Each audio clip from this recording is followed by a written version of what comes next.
มาส่งถึงพี่น้องผู้ปันเฮียเสียงขาวเขาตั้งมตาเสียงอยู่เขาวันมันได้ก็ตกมาอยู่ในวันที่18เดือนธันวาคมปี2025นั่นแหละเขาเลยยิบตา3หัวข้อข่าวเสที่มาต่างถึงในพี่น้องผู้ปันเฮียเขากว่าอยู่เขาหัวข้อข่าวที่1ไทยอ่ำต่อว่าปันเฮียการกัมพูชาหมอก100,000ก่อหัวข้อข่าวที่2มินออนไลน์ลาดว่าจุ่มยุบกองกลางเจ้าคืออ่ำมีกติเสจาหัวข้อข่าวที่3ปลิกไทยติ่งยับใจปล่อยป่วยกลางเวียงในข่าวอ่อนดังสุดในเฮาคาอ่อนกันกอดทำตัวหัวข้อข่าวที่1เตรียมต่างไว้ว่าไทยอ่ำต่อว่าปัญหาการกัมพูชาหมอก100,000ก่อไหนจอมกันคาส่วนพ่อหลวงเมืองไทยสั่งกึดลองต่ออายุไว้ขว้างอยู่เซาในเมืองไทยปัญหาการเมืองกัมพูชาหมอก100,000ก่อว่าในข่าวมือปานจอมพ่อหลวงเมืองไทยก่อเก่านั้นไล่ปืนเผาปันขว้างไว้เฮาเฮียงการเมืองกัมพูชาชื่อวัดหมดอายุ10อยู่เศร้ากว่าไล่ในเมืองไทยถึงมายามเหลียวจอมพ่องหลวงก็มาปากแปดคอเทียบตัดนั่นสิดีขึ้นมนเมทัดสางกว่าลิลิเทียงกำหนึ่งว่าในคาในปางกลุ่มจุ่มลงบองจึงอันจัดเฮ็ดในวันที่19เดือนออกัสปวนมานั้นในเทียบตัดว่าติดลดยอมปันแห่งการเมืองกัมพูชาเมืองลาวเมืองโฮมตุมมานแลเมืองเวียดนามชื่อวัดไว้หมดอายุ10อยู่เศร้าเฮ็ดสร้างกว่าเลยในเมืองไทยเทียง1ปี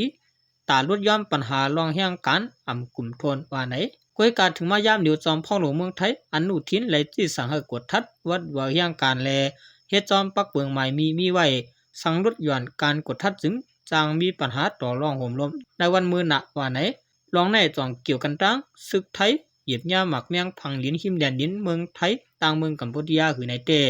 อำไลลาดไว้แตะโตในข่าวเมื่อพ้องศึกไทยเขาเอาห่มลมซ้ำตีแลนดินนั้นเหยียบย่าหมักแมงพังลิ้นเสศึกไทยมาเจ็บสีเกาะตาก้อหนึ่งเลยไม่เจอเฮียงไว้ในข่า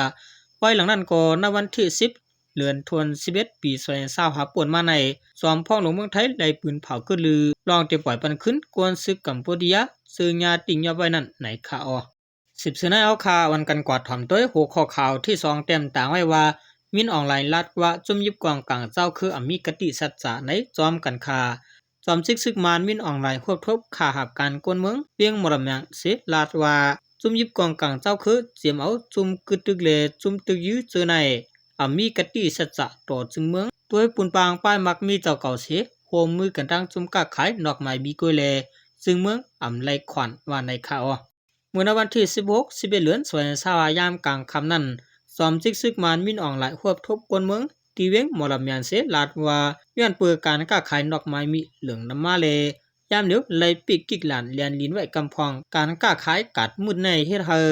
เปลี่ยนแห้งหลวงตาเฮอจมยิบกองกลางจอมเลียนลิ้นมีแห้งเสีย10ใจเจอรีบขี่ไหลเข้าหึงตุ้มตึลองกัดเย็นนิ่มเตียงว่าในข่าวซึกมาลาดว่าจมยิบกองกลางเจ้าคือในเมืองยางเผือกในสร้างรองสุกยุงอ้วนเก้าเฮ็ดเฮอขึ้นเยกวนเมืองหลู่ก้อยเฮ็ดเฮอมีรองกัดเย็นนิ่มเตียงในป่าสอมซึกมานมินออนไลน์ในเมื่อวันที่11เดือน2025ยามกลางในฮอดตีเวียงผาอ่างเมืองยางเผือถึงข่าวมันใจลือกว่าเสเลไม่เจอลองห่มรวมในเสฮัด10อยู่ต่อเนียดกึ่งกลางกว่าเวียงมรมยังเมืองมันกำเหลียวซุ่มสื่อข่าวเยอะมานเขาหลายอันเตะเตรียมต่างไว้หนังในข่าวหรือนั่นก็หนังหือการต่อรองเลยหลอกเลียนกินเงินทางออนไลน์เตรียมขึ้นงอหูเปลี่ยนตัวขึ้นมาเลยขึ้นนั่นก็หลายยาเป็ดโฮงก่อไก่เขาเป็ดตั้งน้ำตีเลียนลินไทยพ้องลุมผ้าปัญญางอีตาเพียวมวยจุ่มจ่าเพียนพ้องอเมริกันพอจุ่มเพียวมวยจ่าเพียนเสร็จตีลงมือเหตุการณ์อยู่ซึ่งในอยู่ที่ซึ่งมันก็เดี๋ยวไอเป็นการเจอจัดอันหนึ่งเสร็จตีเพียวมวยขี้ปากกว่ามันใจหลัดปะหนังไหนซึ่งมาในห่มกันตั้งตะเปิดเลียนลิ้นอันเขากุมกำไรนั่นเสเขาปุดยื้อโฮงจ่าเพียนตีขี้ปากเมื่อห่างเลือนออโตเปอร์ก้นเหตุการณ์ที่นั้นก่อนกันไปก็หูก็ตั้งไว้นั่น2-3วันซึ่งมันปล่อยหมากยาคงก่อไก่กวยกวนปังต่อถึงกลางเรือนหลวมป่าในซึ่งมันเขาปืนภาวายากกว่าเหยาะปากลังไปว่าในข่าวก้วยกาผู้บักตาการเมืองเขาแต่ลาดว่าเขปากในเปลี่ยนยอมอ่อนอิดของจุมจ่าเพียนก้วยซึ่งมันเฮ็ดเกียงเนลุมฟ้าก้วย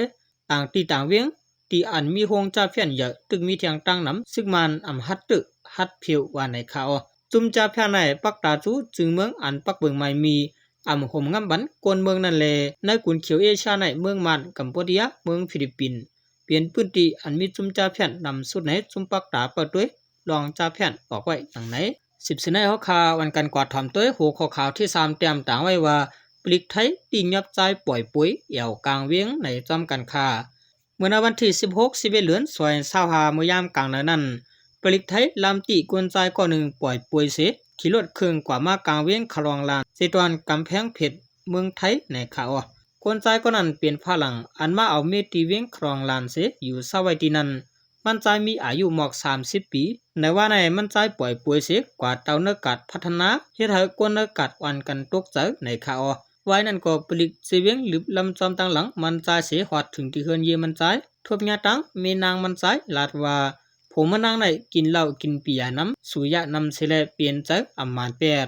พ้องตึกกว่าหากกวนมานุงปันผมมันอยู่นั่นผมมันออกเฮือนกว่าอำตันหันว่ากว่าตั้งเลยผมมันมีลองสุกใจเฮียงเจอตุกเหมือนเข้าเปลี่ยนตั้งเปลี่ยนไปจะไว้เลยดีเฮ็ดหือหาลายตั้งเกลิดอำหูว่าในข่าวก้อยกาอยู่ที่ปลิกเขาแต่ข้อเอาข่าวผมมีกว่าที่ห้องปลิกเส10 กวดทัดแทงอิงนือลองอยู่เศร้าอำถูกแม่นพิงเปึงเฮ็ดให้คนเมืองตกใจในเสเตีปันตรวจตามกว่าร้อยปักเปิงไม้มีซึ่งเมืองมีไว้ว่าในข่าวเมืองไทยในก็ตีเลยว่าใกล้ๆมีค่ะเนาะลองอันปล่อยป่วยเสกว่าใต้มือเหนือจะไหนค่ะเนาะเรื่องสุดมาขอบใจอย่านำถึงพี่น้องเขาเตือนเป็นผู้เตรียมข่าวแล